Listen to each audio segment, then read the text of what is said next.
Good morning students. हम नगरपालिका अधिनियम की अगली क्लास को आगे बढ़ाते हैं। जैसा कि ये नोट्स आपके सामने है, मैं पिछली 2-3 कक्षाओं से आपको जो बता रहा हूँ, हिंट्स आप साइड में लिखते जाइए। अभी अपन पारिभाषिक शब्दावली को पढ़ रहे हैं, धारा 2 को, और अभी अपन डिस्कस करेंगे धारा 2 उपधारा 39। धारा 2 उपधारा 39।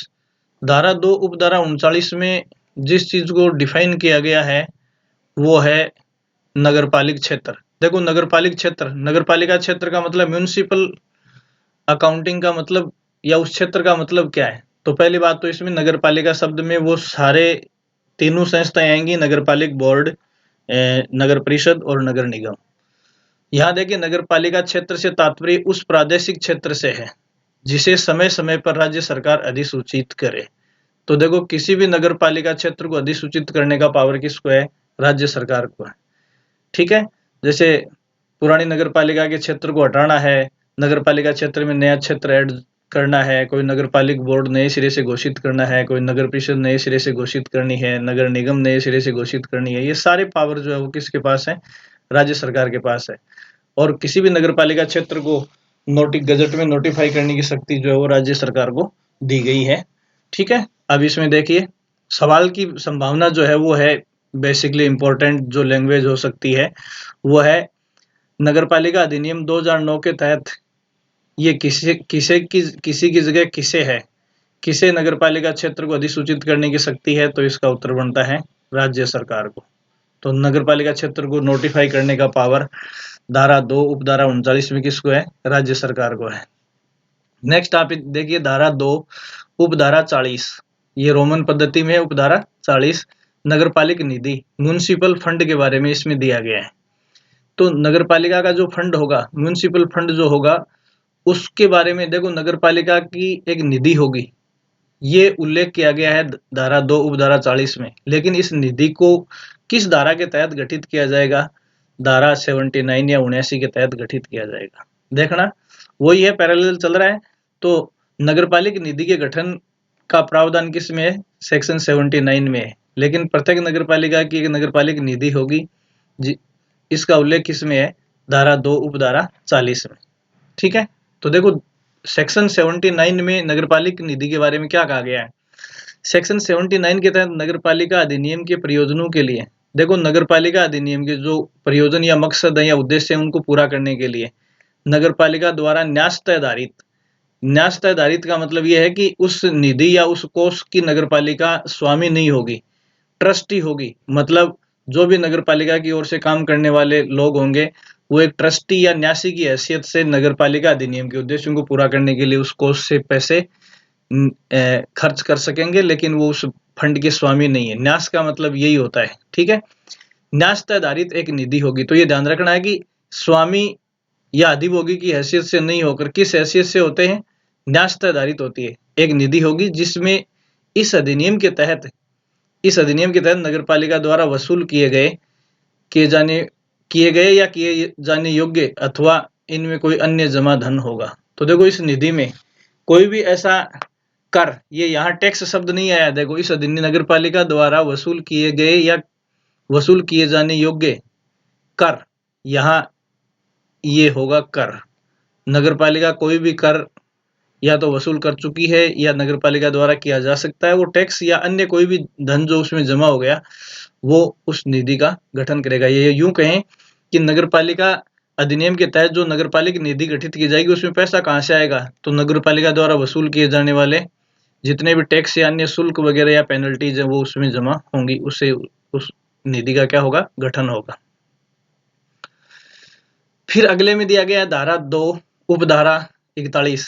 इसमें नगरपालिका का ठोस अपशिष्ट, म्युनिसिपल सॉलिड वेस्ट, नगरपालिका का जो ठोस अपशिष्ट है उसको परिभाषित किया गया धारा 241 में।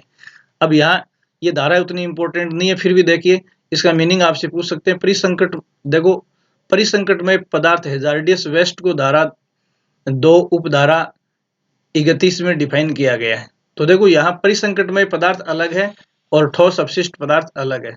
परिसंकटमय पदार्थ को अपन ने उपधारा 31 में पढ़ा है और इसको अपन ठोस अपशिष्ट पदार्थ को उपधारा 41 में पढ़ रहे हैं। तो यहाँ देखो परिसंकटमय पदार्थ को धारा 241 में परिभाषित किया गया तथा ये नगरपालिका ठोस अपशिष्ट में शामिल नहीं है। तो पहली बात तो परिसंकटमय पदार्थ अलग है और ठोस अपशिष्ट जो है वो अलग है, दोनों एक नहीं है। परिसंकटमय पदार्थ को अपन ने उपधारा 31 में पढ़ा है और ठोस अपशिष्ट को अपन उपधारा 41 में पढ़ते हैं। देखिए क्या लिखा गया इसके बारे में। किसी नगरपालिका क्षेत्र में औद्योगिक परिसंकटमय अपशिष्ट को छोड़कर ठोस या अर्ध ठोस रूप में पैदा होने वाला वाणिज्यिक आवास संबंधी अपशिष्ट शामिल है, जिसमें उपचारित जीव चिकित्सा अपशिष्ट शामिल है। देखिए ये यहाँ औद्योगिक परिसंकटमय अपशिष्ट के अलावा जितना भी ठोस है वो सारा का सारा किस में है, ठोस अपशिष्ट में है।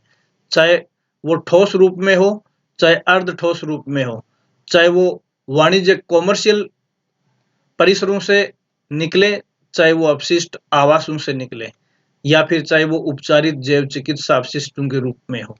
तो देखो औद्योगिक परिसंकटमय अपशिष्ट को छोड़कर बाकी सभी प्रकार के सॉलिड अपशिष्ट जो हैं, चाहे वो वाणिज्यिक हो, चाहे आवास या घरों से निकले या उपचारित जीव चिकित्सा अपशिष्टों के रूप में निकले, वो सब के सब किस में है, ठोस अपशिष्ट में है। तो देखो यहाँ बड़ी चीज ये है कि ये चार शब्द लिए गए हैं, इन चारों में से औद्योगिक परिसंकटमय अपशिष्ट वो ठोस अपशिष्ट में शामिल नहीं है। ये बात आपको इंपॉर्टेंट ध्यान में रखनी है, ये बहुत ही इंपॉर्टेंट चीज है, नीचे सवाल के रूप में इसको दिया गया है। देखिए निम्न में से नगरपालिक ठोस में शामिल नहीं है। देखो उपचारित जीव चिकित्सा अपशिष्ट है, इसके अलावा औद्योगिक परिसंकटमय अपशिष्ट नहीं है, फिर औद्योगिक परिसंकटमय अपशिष्ट को छोड़कर वाणिज्यिक और आवास संबंधी अपशिष्ट है, उपयुक्त सभी। तो इस प्रश्न का उत्तर क्या हो गया, डी सॉरी ये इसका उत्तर हो गया बी। क्या हो गया, बी, क्योंकि औद्योगिक परिसंकटमय अपशिष्ट, ये देखो पहले लिखा औद्योगिक परिसंकटमय अपशिष्ट को छोड़कर वाणिज्यिक आवास और उपचारित जीव चिकित्सा अपशिष्ट जो है इसमें शामिल है। ये चीज आप ध्यान में रखेंगे। फिर देखिए नगरपालिका, ये बहुत ही इंपॉर्टेंट सेक्शन है, रटना है आपको एग्जाम की दृष्टि से।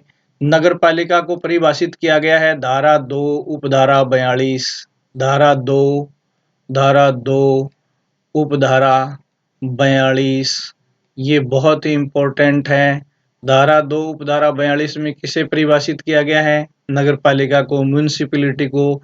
अब देखो यहाँ इस पूरे अधिनियम में नगरपालिका का तात्पर्य 3 संस्थाओं से है। नगरपालिका का तात्पर्य कितने संस्थाओं से, 3 संस्थाओं से, नगरपालिक बोर्ड से है, नगर परिषद से है और नगर निगम से है। तो देखो नगरपालिका से तात्पर्य उस निकाय से लिया जाता है जो अधिनियम के प्रारंभ, देखो इस अधिनियम को 15 सितंबर 2009 से प्रारंभ किया था, पहली क्लास में मैंने आपको बताया। प्रारंभ के समय या उसके अधीन बाद में किसी नगर निगम, नगर परिषद, नगरपालिका के नाम से गठित किया गया है। तो देखो ये तीनों नगरपालिका में शामिल है। नगरपालिका में शामिल है नगर निगम, नगरपालिका में शामिल है नगर परिषद, नगरपालिका में शामिल है नगरपालिका या नगरपालिक बोर्ड भी लिखा हुआ हो सकता है, इसको नगरपालिक बोर्ड भी लिखा हुआ हो सकता है। तो सवाल देखो, फिर देखो नगरपालिका का अर्थ निकाय से लिया जाता है, जबकि नगरपालिका क्षेत्र का अर्थ प्रादेशिक क्षेत्र से लिया जाता है।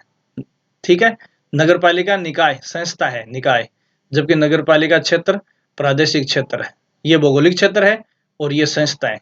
अब देखो निम्न में से नगरपालिका में शामिल है नगर निगम है, नगर परिषद है और नगरपालिका लिखा हुआ हो सकता है, या इस तीसरे नगरपालिका की जगह नगरपालिक बोर्ड शब्द भी लिखा हुआ हो सकता है।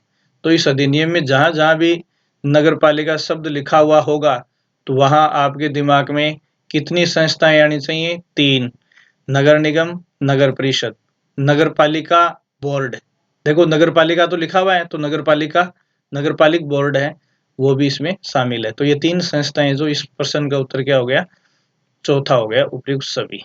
ठीक है, नेक्स्ट आप इसमें देखेंगे धारा 2 उपधारा 43, यह है एनओसी के बारे में, अनापत्ति प्रमाण पत्र, नो ऑब्जेक्शन सर्टिफिकेट, एनओसी के बारे में। तो एनओसी से क्या तात्पर्य है इसमें, तो देखो अनापत्ति प्रमाण पत्र का उल्लेख उपधारा 43 में है। अनापत्ति प्रमाण पत्र से तात्पर्य इस अधिनियम के तहत हकदार व्यक्ति द्वारा जारी किए गए दस्तावेज से लिया जाता है। कोई भी व्यक्ति जो इस अधिनियम के तहत नगरपालिका संस्थाओं द्वारा की जाने वाली कार्यवाहियों के संबंध में कोई भी हकदार व्यक्ति जो है वो कोई भी दस्तावेज जारी करता है तो वो क्या है, एनओसी है, ग्रहण करता है तो एनओसी है। देखो जिसमें अनंतिम अनापत्ति प्रमाण पत्र भी शामिल है। हकदार व्यक्ति से तात्पर्य उस प्राधिकारी से लिया जाता है जिसे इस अधिनियम द्वारा अनापत्ति प्रमाण पत्र जारी करने के लिए सशक्त किया गया है। तो इस अधिनियम द्वारा एनओसी जारी करने के लिए अथॉराइज जो व्यक्ति है उसके द्वारा जारी किया गया कोई भी प्रमाण पत्र है वो किस में आएगा? अनापत्ति प्रमाण पत्र में आएगा। सवाल देखना इसमें, नगरपालिका अधिनियम 2009 के तहत एनओसी के संबंध में सत्य कथन है। तो पहला देखो, एनओसी वही प्राधिकारी जारी कर सकता है जिसे इस अधिनियम में सशक्त किया गया है। तो देखो, नगरपालिका के मामले में अनापत्ति प्रमाण पत्र वही आदमी जारी कर सकता है जिसे नगरपालिका अधिनियम में इसका पावर दिया गया, शक्ति दी गई है। दूसरा, एनओसी हेतु सशक्त किए गए प्राधिकारी द्वारा जारी दस्तावेज इसमें आते हैं। ये कोई भी दस्तावेज जारी करेगा वो सारे दस्तावेज एनओसी में आएंगे। फिर अनंतिम अनापत्ति प्रमाण पत्र भी अनापत्ति प्रमाण पत्र होगा, मतलब जो अंतिम तौर पर या फाइनली एनओसी जारी नहीं की गई है उसको भी हम क्या मानेंगे? इस अधिनियम में एनओसी मानेंगे। इसलिए इसका उत्तर क्या बन गया? चौथा। ठीक है, ये बात आप ध्यान में रखेंगे, ज्यादा इंपॉर्टेंट नहीं है, एक बार समझ के रीड आउट करके इसको छोड़ देना आप। फिर देखिए धारा 2 उपधारा धारा 2 उपधारा 44, ये गलत लिखा हुआ है, ये 46 कर दिया, तो इस लाइन को आप इधर पढ़ेंगे, यहाँ ये उपधारा 44 है। कितनी है? उपधारा 44 है। धारा 2 उपधारा 44, इसमें किसको परिभाषित किया गया है? न्यूसेंस या उपताप को परिभाषित किया गया है। तो न्यूसेंस या उपताप के बारे में क्या लिखा हुआ है? देखो, लोप या कुछ शब्द मीनिंग दिए गए हैं यहाँ इस सेक्शन को समझाने के लिए। लोप का अर्थ है जिस कार्य को करने की जिम्मेदारी हो तथा उसे नहीं किया जाता है या उसे करने में चूक की जाती है, इसको हम शॉर्ट में यहाँ क्या लिखा हुआ होगा? लोप, चूक या लोप। इस अधिनियम में न्यूसेंस से तात्पर्य उन सभी कार्यों, मतलब कार्यों, लोपों जो करने में चूक करते हैं, स्थानों या वस्तुओं से लिया जाता है जो दृष्टि, ग्रहण, श्रवण, चेतना के लिए क्षति, खतरा, क्षोभ या घृणा कारित करें या कारित करने की संभावना रखते हों, या जीवन के लिए खतरनाक हो, या स्वास्थ्य एवं संपत्ति के लिए हानिकारक हो या हो सकती हो से लिया जाता है।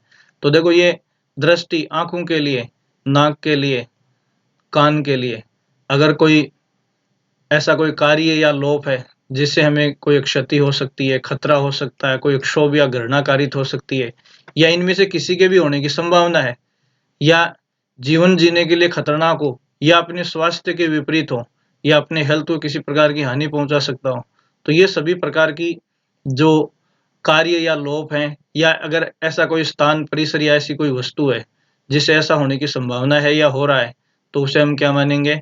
न्यूसेंस मानेंगे। तो न्यूसेंस से अगर इनमें से कोई भी प्रकार का खतरा अपने को आसन है या खतरा होने की संभावना है, तो उसे हम किसकी कैटेगरी में मानेंगे? न्यूसेंस की कैटेगरी में मानेंगे। देखो, यहाँ एक बार फिर इसको थोड़ा सा एक्सप्लेन किया गया कि न्यूसेंस में क्या क्या आता है। न्यूसेंस में कार्य हो सकता है, लोप का मतलब जो करने की जिम्मेदारी नहीं कर रहे हैं, कोई ऐसा स्थान है जहाँ से ऐसा शोरगुल या अस्वास्थ्यकर घटनाएं हो रही हैं जिससे सुनने, देखने इनमें दिक्कत हो सकती है, या कोई ऐसी वस्तु हो सकती है जिससे ऐसा खतरा हमारे लिए आसन हो। जो देखो, कार्य, लोप, स्थान या वस्तु, देखो इसमें न्यूसेंस में काम हो सकता है, लोप हो सकता है, स्थान हो सकता है और वस्तु हो सकती है। इन चारों शब्दों को आप ध्यान में रखेंगे, ये चारों न्यूसेंस हो सकते हैं जो क्या कर सकते हैं? या तो देखने, सूंघने या सुनने की क्षमता को क्षति, खतरा, क्षोभ पहुंचाते हैं या पहुंचाने की संभावना रखते हैं, या जो जीवन के लिए खतरनाक हो, जो या तो स्वास्थ्य एवं संपत्ति के लिए हानिकारक हो, या इनमें से किसी के लिए हानिकारक होने की संभावना रखता हो। तो ये तीनों चीजें जो है वो किसको बताती है? न्यूसेंस को बताती है। किसको बताती है? न्यूसेंस को बताती है। अब यहाँ सवाल देखिए, नगरपालिका अधिनियम 2009 के तहत न्यूसेंस हो सकता है। पहला, श्रवण, ग्रहण, दृष्टि, ग्रहण एवं श्रवण की क्षमता के प्रति, बिल्कुल सही है। जीवन के प्रति, स्वास्थ्य और संपत्ति के प्रति। ये देखो, इसमें स्वास्थ्य और संपत्ति शब्द लिखा हुआ है और यहाँ भी स्वास्थ्य और संपत्ति शब्द लिखा हो सकता है। तो न्यूसेंस किसके प्रति हो सकता है? स्वास्थ्य के प्रति हो सकता है, जीवन के प्रति हो सकता है, संपत्ति के प्रति हो सकता है, या अपने संवेदी अंगों के प्रति हो सकता है। ये सारी चीजें आप इसमें ध्यान में रखेंगे। फिर देखिए, यहाँ न्यूसेंस में शामिल नहीं हो सकता। पहला, कार्य या लोप है, वस्तु है, स्थान है, तो ये सभी न्यूसेंस में शामिल है, इसलिए इनमें से कोई ऐसा नहीं है जो न्यूसेंस में शामिल नहीं हो सकता। फिर इस नोट में इसको थोड़ा एक्सप्लेन किया गया है। देखो, न्यूसेंस में वे समस्त कार्य, लोप, वस्तु या स्थान शामिल हैं जो या तो दृष्टि, सुनने या सूंघने की क्षमता को प्रभावित कर चुके हैं या फिर इन्हें हानि पहुंचा सकते हैं। इस हानि में इन तीनों चेतनाओं को होने वाली क्षति, खतरा, क्षोभ या घृणा शामिल है। यदि देखने, सुनने और सूंघने के संबंधित कोई खतरा, क्षोभ या घृणा उत्पन्न हो सकती है, दुर्गंध वगैरह, तो ये सब किस में? न्यूसेंस में। जैसे कोई अपने घर के पास भी मरा हुआ जानवर डाल देता है, उससे अपनी ग्रहण शक्ति के ऊपर दुष्प्रभाव पड़ता है, घृणा उत्पन्न होती है, तो वो भी क्या है? न्यूसेंस है। इसके अलावा न्यूसेंस में जीवन, स्वास्थ्य एवं संपत्ति को होने वाली हानियां भी शामिल हैं। जैसे कोई अपने घर के पास धुआं कर रहा है जहरीला, तो उससे अपना स्वास्थ्य प्रभावित होता है, तो वो भी क्या है? न्यूसेंस है। कोई अपने घर के सामने अननेसेसरी हॉर्न बजा रहा है या गाड़ी को एक्सीलेट कर रहा है, ये सारी चीजें किस में? न्यूसेंस में। फिर देखिए, नगरपालिका अधिनियम में जिस चेतना के प्रति न्यूसेंस हो सकता है, दृष्टि, घ्राण, श्रवण, तीनों के प्रति हो सकता है, तो उपयुक्त सभी हो गया। फिर आगे देखिए, निम्न में से किसे घ्राण, दृष्टि या श्रवण के प्रति न्यूसेंस कहा जा सकता है? मतलब इन तीनों क्षमताओं के प्रति किसे हम न्यूसेंस मान सकते हैं? कि कारित क्षति एवं खतरा, नुकसान हुआ है या कोई खतरा है। संभावित क्षति और खतरा, तो जो हुआ है उसे भी मान सकते हैं और जो होने की संभावना है उसे भी न्यूसेंस मान सकते हैं।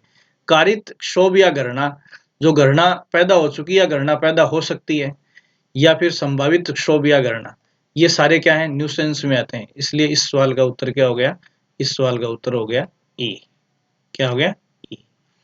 फिर देखिए अगला सवाल, नगरपालिका अधिनियम के तहत न्यूसेंस की श्रेणी में आता है। पहला, कार्य और लोप, स्थान और वस्तु, उपयुक्त सभी। इसका उत्तर हो गया चौथा। फिर देखिए, नगरपालिका अधिनियम के तहत न्यूसेंस हो सकता है।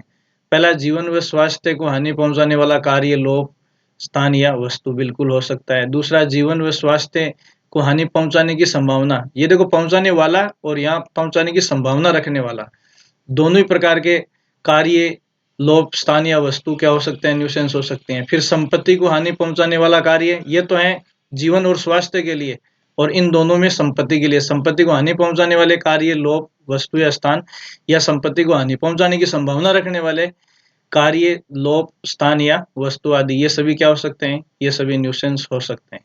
तो इस प्रकार ये सेक्शन मैंने आपको ठीक से समझा दिया है। फिर देखिए, धारा 2 उपधारा 45 में अधिभोगी या ऑक्यूपायर। ऑक्यूपायर का मतलब होता है जो वास्तविक स्वामी नहीं है, जिसने लीज, किराए पर या पट्टे आदि पर किसी भवन या भूमि को ले रखा है, वो ऑक्यूपायर होता है। ठीक है, तो यहाँ देखो अधिभोगी, ये सवाल इंपॉर्टेंट है। अधिभोगी के बारे में किस धारा में बताया गया? धारा 2 उपधारा 45 में बताया गया है। ठीक है, इस शब्द का इस्तेमाल किसके लिए किया जाता है? भूमि और भवन के संबंध में किया जाता है, ये मैंने आपको बता दिया। तो अधिभोगी भवन का भी हो सकता है और अधिभोगी भूमि का भी हो सकता है। अधिभोगी में किसी भवन या भूमि के संबंध में वह व्यक्ति आता है, मतलब किसी भवन या भूमि के मामले में कौन कौन व्यक्ति अधिभोगी हो सकते हैं? तो पहला, किसी भूमि या भवन का प्रयोग करता है, जो वास्तव में उपयोग कर रहा है, इस्तेमाल कर रहा है। फिर किसी भूमि या भवन के स्वामी को किराए का या किराए के भाग का भुगतान करता है, जो भले ही वो उसका प्रयोग नहीं कर रहा होगा, फिर भी वो किराया दे रहा है, तो भी वो अधिभोगी होगा, भले ही उसका इस्तेमाल नहीं कर रहा होगा।